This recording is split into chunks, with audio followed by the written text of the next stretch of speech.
Bonjour à tous. Les mélanges liquides contiennent des substances dont la concentration est plus ou moins importante. Cela a un impact sur notre santé, sur notre environnement. Et dans cette vidéo, nous aborderons donc cette notion de concentration massique, si fondamentale pour les chimistes et les entreprises, qui doivent doser et analyser des substances, ou celles qui doivent fabriquer des produits qui nous sont utiles au jour le jour, comme des médicaments, des aliments ou encore des produits d'entretien. Ceci correspond aux attendus des savoirs et savoir-faire en vue du CTC ou certificat du tronc commun au terme de la 3e année secondaire. Il y a des chimistes dans toutes les entreprises qui doivent faire des dosages. Voici par exemple quelques éléments d'une étiquette d'une bouteille d'eau achetée dans le commerce.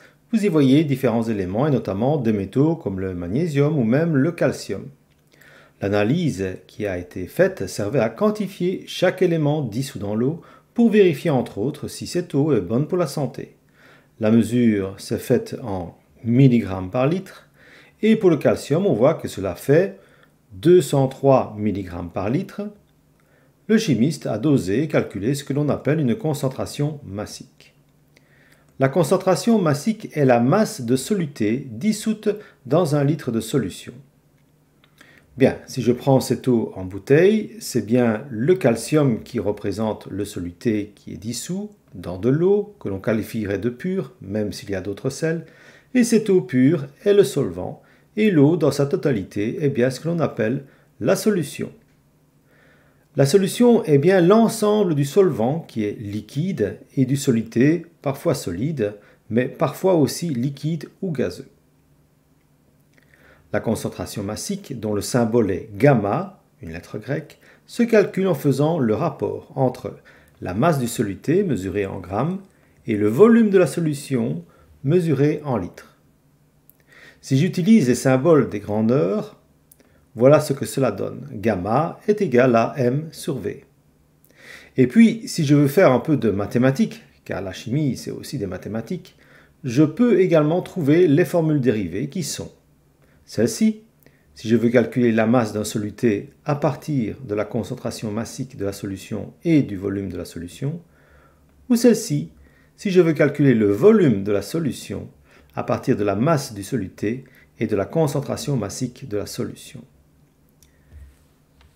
Si je prends les nitrates dissous dans l'eau, je constate que la concentration massique de la solution en nitrate est de 4,3 mg par litre. Cette concentration n'est pas malsaine. En effet, les nitrates existent dans notre alimentation quotidienne, comme par exemple dans certains fruits et légumes, et l'Organisation mondiale de la santé a fixé la concentration maximale de nitrate dans l'eau à 50 mg par litre. Pourquoi ? Parce que les agriculteurs font parfois un épandage excessif d'engrais sur les sols agricoles et les nitrates, constituant les engrais, risquent de polluer l'eau en excès. Donc l'eau qui se trouve dans les nappes d'eau souterraines.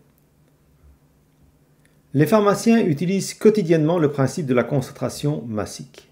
Par exemple, pour fabriquer de l'éosine aqueuse à 2%, c'est la concentration massique, ils doivent ajouter simplement 2 g d'éosine à 98 g d'eau distillée, un autre nom pour désigner l'eau pure. Maintenant, attention aux confusions dans les termes utilisés. Le pharmacien a dissous l'éosine dans de l'eau distillée. C'est le phénomène de la dissolution, qui désigne le fait que l'on met en solution un soluté, qu'il soit solide, liquide ou gazeux. On ne peut dire que l'on fait fondre l'éosine dans de l'eau, ni que le sucre fond dans le café. Scientifiquement parlant, fondre se rapporte à la fusion, et la fusion, vous le savez, est un changement d'état de la matière. Imaginez maintenant que le pharmacien veut préparer une solution d'éosine aqueuse à 1% à partir de la solution de 2% qu'il a déjà préparée. Vous conviendrez que la solution obtenue sera 2 fois moins concentrée en éosine. Si au départ le volume de la solution était de 100 ml, il suffit alors d'ajouter 100 ml d'eau distillée ou eau pure pour diminuer de moitié la concentration. C'est ce que l'on appelle la dilution, et diluer le fait de faire une dilution.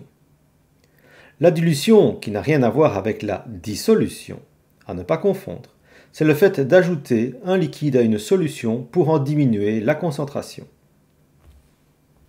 Si je veux représenter ce phénomène à l'aide d'un modèle moléculaire, voici déjà au départ ma solution de 100 ml d'éosine aqueuse à 2%.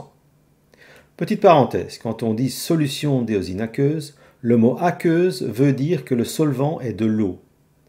Maintenant, si je dilue de façon à diminuer la concentration de moitié, comme je le disais, il suffit de doubler le volume total en ajoutant 100 ml du solvant, donc de l'eau. Et si je veux obtenir le même volume de départ, je prélève 100 ml de cette nouvelle solution d'éosine aqueuse à 1%. J'indique les valeurs des concentrations massiques et vous voyez bien qu'elle a diminué de moitié. Attention, au départ, gamma est bien égal à 20 grammes par litre, car quand on parlait de 2%, cela voulait dire que c'était 2 grammes par 100 ml. Et 2 grammes par 100 ml, ça correspond à 20 grammes par litre. Dans l'industrie, on fabrique de nombreux produits en calculant leur concentration massique pour les rendre efficaces. Ce sont souvent des produits dangereux et il faut se fier aux étiquettes qui mentionnent en quoi les produits sont dangereux, car ils peuvent par exemple être corrosifs ou provoquer des intoxications.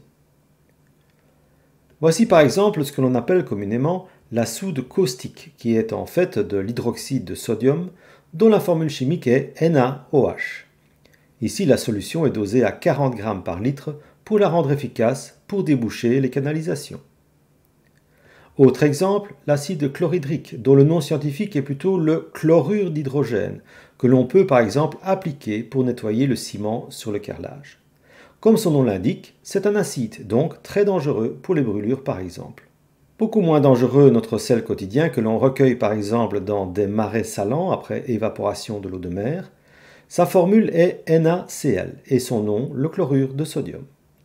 Eh bien, il faut savoir aussi que notre sang contient tout à fait naturellement du chlorure de sodium, avec une concentration à 0,6%, ce qui veut dire à 6 grammes par litre. C'est la raison pour laquelle, lorsque l'on perfuse un patient pour lui donner un médicament, on accompagne ce médicament avec une perfusion de chlorure de sodium dosée à 0,9% ou 9 grammes par litre. C'est un peu plus que 6 grammes par litre, mais c'est pour compenser éventuellement la perte d'autres sels dans le sang. Vous l'aurez compris, les calculs de concentration massique sont importants en chimie, que ce soit en médecine, dans les industries ou en pharmacie. Voici un premier problème. Je le lis avec vous. Un médicament est proposé en ampoule buvable de 10 ml contenant 1 g de chlorure de potassium. Calcule la concentration massique en chlorure de potassium de cette solution. Toujours avoir en mémoire la formule de la concentration massique ainsi que ses deux dérivés, les voici. On demande la concentration massique, donc on demande gamma, première formule, et j'y indique les valeurs de la masse en grammes et du volume en litres, donc 1 divisé par 0,01, cela donne 100 grammes par litre. Voici un deuxième problème.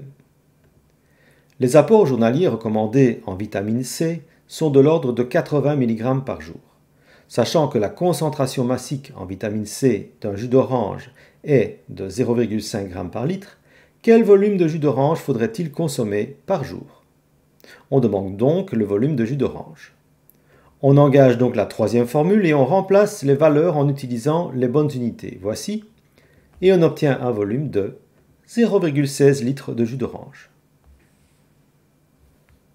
Problème suivant.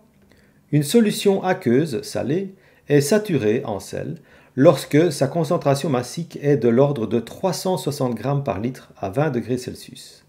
Cela signifie qu'on ne peut pas dissoudre plus de sel dans l'eau. Quelle serait la masse de sel à ajouter dans 250 ml d'eau afin que la solution devienne saturée?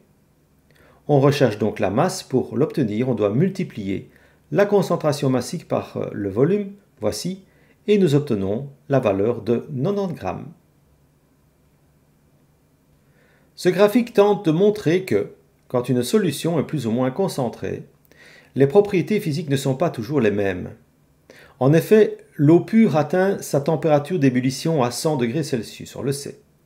Si on examine les eaux salées ici présentes, la température d'ébullition de l'eau de robinet, courbe bleue, est inférieure à 100 degrés Celsius, tandis que pour celle qui contient beaucoup plus de sel, comme 100 g par litre par exemple en orange, ou 150 g par litre en vert, la température d'ébullition est nettement plus élevée.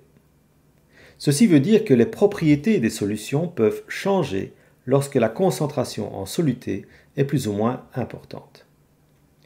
Les concentrations massiques des solutés de l'eau de distribution sont aussi essentielles car, si elles sont trop élevées, elles peuvent avoir un impact sur la santé. Par exemple, les sulfates, composants naturels de l'eau, à trop forte dose, peuvent avoir un effet laxatif. Ou encore les benzènes, issus notamment des gaz d'échappement des véhicules, ont aussi des effets nocifs pour la santé. C'est la raison pour laquelle notre eau de distribution doit être analysée quotidiennement. Voilà, cette vidéo est terminée, à très bientôt pour une autre vidéo.